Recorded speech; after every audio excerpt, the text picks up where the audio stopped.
Hello, I'm Archie Luxury and welcome to the program. Today I'd like to talk about the fabulous Jaeger-LeCoultre Reverso, and this is such an iconic piece.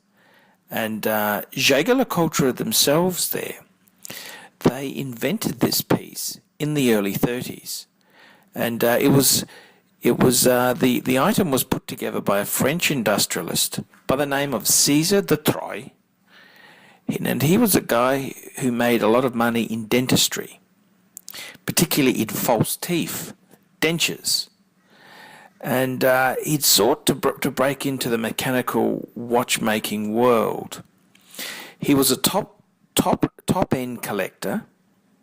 He was quite well off, and he was responsible for the introduction of Jean-Léon Reuter, the creator of the Atmos clock, to Jacques David LeCoultre, then head of LeCoultre.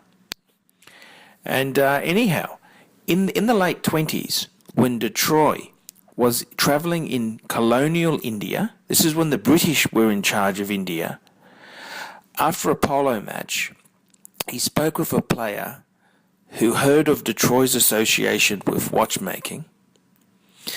And the player showed de Troyes a battered watch which had been damaged in the sport, polo playing.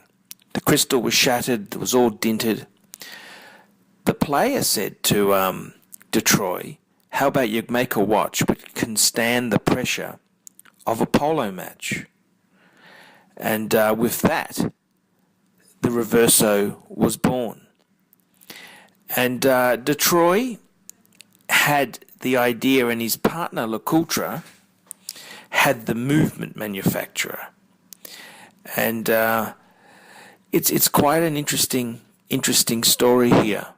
And basically LeCoultre reached out to a French firm called Jaeger, with whom they'd been working in the past, I think about 2 decades, to see what they could do about designing a case. And they then had a reversible case, and there you go, the Reverso was born. The design was purchased by Jaeger, LeCoultre and de Troyes for a fee of 10,000 Swiss francs plus a 2.5% commission for every watch sold.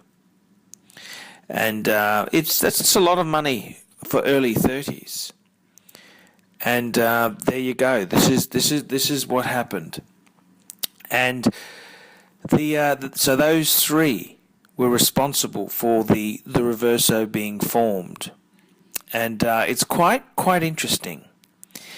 The Reverso itself now is such an iconic piece, but there was a time when the Reverso, with its rectangular case, was out of flavour. And it's quite sad to hear this, but the Reverso itself,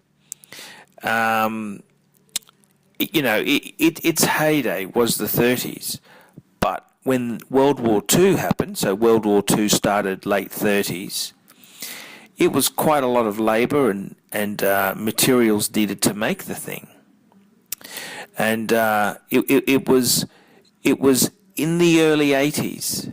That plans emerged to re-release the Reverso, and it's very, very interesting. It's certainly an iconic piece, and you talk to a collector. What's the iconic pieces? You talk about a Patek Calatrava, you talk about an Omega Speedmaster Man on the Moon, a Rolex Sub, an AP Audemars Piguet Royal Oak Jumbo, and of course a Reverso.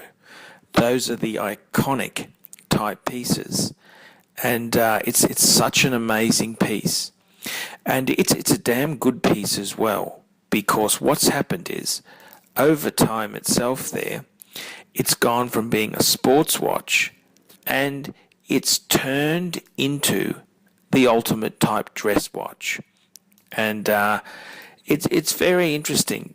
The casualization of society, many things can be said to have caused this.